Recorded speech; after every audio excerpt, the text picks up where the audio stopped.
Printer ink cartridge on HP Envy 5542. This is what it looks like.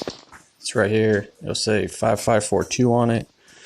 Basically what you want to do is get a new ink cartridge, the number 62 on it. We got this from Walmart. It has a color and black. You're going to go over here, lift this part up right here.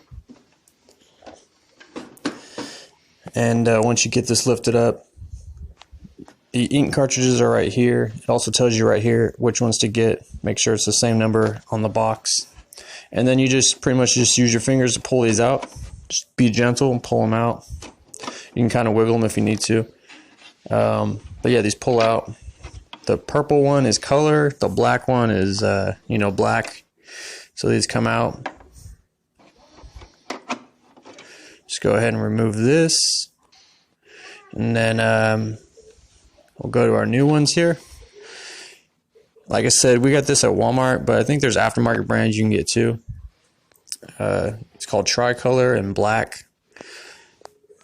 So they have these little stickers on them you got to remove to allow the little copper connections to connect. Go ahead and remove this. But when you remove this, I would recommend putting it in right away so nothing gets on those contacts.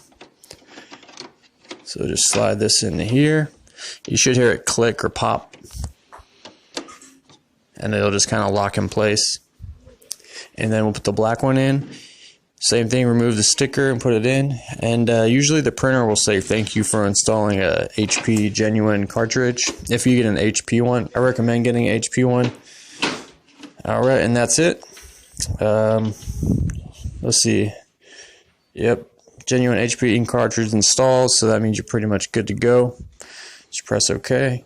And sometimes it'll want to do an alignment. You just let it print out an alignment if it wants to. And that's it, guys.